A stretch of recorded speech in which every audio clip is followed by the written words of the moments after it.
ሰላም ጤና ይስጥልን የተወደዳችሁና የተከበራችሁ አድማጭ ተመልካቾቻችን እንደምቆያችሁን የዕለተ ሐሙስ ሰኔ 4 2018 ዓ.ም ሰበር ዜናዎችን ይዘንላችሁ ቀርበናል። መረጃዎቻችን ቶሎ እንደርሷችሁ ዩቲዩብ ቻናላችንን ሰብስክራይብ፣ ላይክ፣ ሼር ማድረግ አብራችሁን ቆዩ። ጠላት ቢሰበሰብም የኢትዮጵያን ጉዞ ለአፍታም አያስቆምም ሲሉ ምክትል ጠቅላይ ሚኒስትር ተመስገን ጥሩነህ ተናገሩ። በወልዲያ ከተማ በአመራሩና በህዝቡ ትብብር በአንድነት የተገነቡ የልማት ፕሮጀክቶች ምክትል ጠቅላይ ሚኒስትሩ በተገኙበት ተመርቋል። ምክትል ጠቅላይ ሚኒስትሩ በማህበራዊ ትስስር ገጻቸው ባስተላለፉት መልእክት ላይ የኢትዮጵያ ጉዞ ወደፊት በመሆኑ ጠላት የፈለገውን ያህል ቢያቅድም አይሳካለትም ሲሉ ተናግረዋል።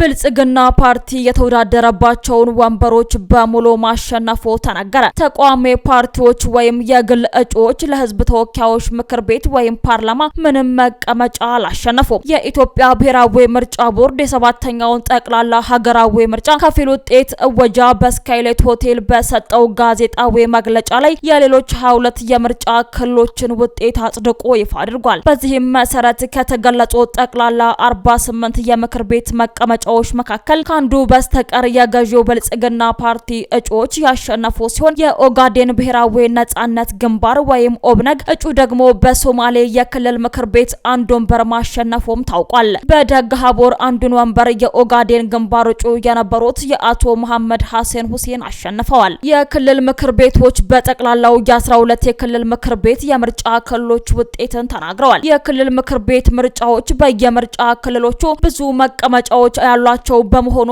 በድምሮ የ38 መቀመጫዎች ውጤት የታወጀ ሲሆን ከነዚህም ውስጥ ብልጽግና ፓርቲ 37ቱን አሸንፏል። ለህዝብ ተወካዮች ምክር ቤት በጠቅላላው የ10 የምርጫ ክልሎች ወይም ወንበሮች ውጤት የተገለጸ ሲሆን 1 ከአማራ ክልል፣ 3 ከማዕከላዊ ኢትዮጵያና 6 ከኦሮሚያ በ10 በድምሮ 10ንም መቀመጫዎች በሙሉ የብልጽግና ፓርቲ እጩዎች አሸንፈዋል። ውጤታቸው የተገለጹት የምርጫ ክልሎችም በአማራ ክልል ጎምዛምን፣ በማዕከላዊ ኢትዮጵያ ቀዲዳ ጋሜላ 2፣ ጉመር 1 እና እዣ 2 ሲሆኑ በኦሮሚያ ክልል ደግሞ ሀብሮ 1፣ ቅብቢትና ጥቁር እንጪት፣ ጀልዱ፣ ወሊሶ 2 እና ወሊሶ 1 የምርጫ ክልሎች ናቸው። በውጤት እወጃው ተቃዋሚ ፓርቲዎች ወይም የግል እጩዎች ለህዝብ ተወካይ ምክር ቤት ወይም ፓርላማ ምንም መቀመጫን አላሸነፉም።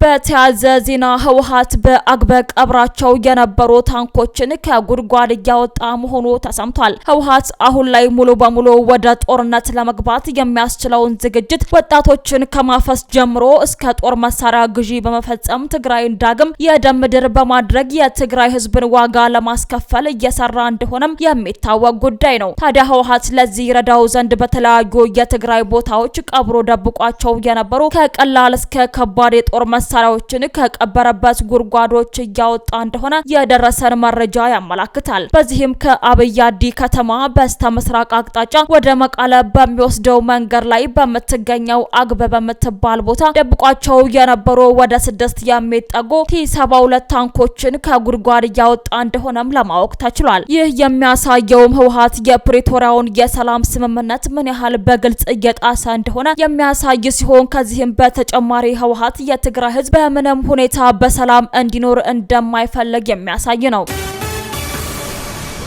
ከሌሎች የለውጥ ኃይሎች ጋር በመሆን ህዝባዊ ትግል ለመጀመር ወስነናል ሲል ስምረት ፓርቲ ገለጸ። የዲሞክራሲ ስምረት ትግራይ ፓርቲ ምክር ቤት ግንቦት 29 እና ግንቦት 30 ቀን 2018 ያካሄደውን ሁለተኛ መደበኛ ስብሰባ ማጠናቀቁን አስመልክቶ ለሚዲያዎች በላከው መግለጫ ላይ በትግራይ ክልል ያለውን የህልውና አደጋ ለመቀልበስ ከሌሎች የለውጥ ፈላጊዎችና የሰላም ኃይሎች ጋር የተቀናጀ ህዝባዊ የፖለቲካ ትግል ለማካሄድ አዲስ አቅጣጫ ማስቀመጡን አሳውቋል። ይህ የታሪክ አጋጣሚ በፖለቲካ ልዩነት ሳይበገሩ በጋራ መታገል የግድ የሚልበት እንደሆነ ድርጅቱ ገልጿል። ባለፈው 6 ወራት ያከናወናቸውን ተግባራት በግምገማው መፈተሹንም ፓርቲው በመግለጫው ላይ ጠቁሟል። በግምገማው በድርጅቱ ውስጥ የታዩ ጥንካሬዎችንና ድክመቶችን ካየ በኋላ በውስጥ ድርጅት ዲሞክራሲ የሚደረገውን ትግል ለማጠናከርና ቀጣይ የፖለቲካ መርሃ ግብሮችን ለመተግበር መወሰኑን አሳውቋል። በአሁኑ ወቅት በትግራይ ያለው አስተዳደር ህጋዊና ጊዜያዊ መዋቅሩን በጦር መሳሪያ ኃይል አፈናቅሏል ሲል ስምራ ፓርቲ ወቅሷል። በተጨማሪም ፓርቲው በመግለጫው ይህ ኃይል በውጭ ኃይሎች እየተገፋ ክልሉን ሰው አልባ ወደ መሆን እየወሰዳት ይገኛልም ብሏል። ድርጅቱ አክሎም በክልሉ የወጣቶች የግዳጅ ወታደራዊ ምልመላ፣ ከፍተኛ የስደት ፍልሰትና የምሁራን መበተን ከጊዜ ወደ ጊዜ እየከፋ መምጣቱን ይፋ አድርጓል። ይህ አካሄድ ክልሉን ከየትኛውም ጊዜ በላይ ለከፋ የጦርነት ወሬ ድባብ መዳረጉንም አብራርቷል። በትግራይ ወጣቶች እየተካሄደ ያለው የእምቢተኝነት ትግል የሚደነቅ መሆኑንና ድርጅቱ ለዚህ ትግል መፋጠን ፍትሃዊ ግዴታውን እንደሚወጣም አረጋግጧል። በቅርቡ ታህታይ አዲያቦ አካባቢ ልዩ ስሙ ገምሃሎ ተብሎ በሚጠራው ስፍራ በደረሰ የወጣቶች እልቂት ማዘኑንም ድርጅቱ በመግለጫው ላይ ጠቁሟል። በስልጣን ላይ ያለው ኃይል ወጣቶችን ወደ ሱዳን በማሻገር ለውክልና ጦርነት እየዳረገ መሆኑንም ፓርቲው ገልጿል። ይህ ኃይል ለስልጣኑ ሲል የድሮን መከላከያ ያለንና የፌዴራል መንግስት ተዳክሟል በሚሉ የፕሮፓጋንዳ ስብከቶች ህዝቡን እያደናገረ መሆኑንም ጨምረው ገልጸዋል።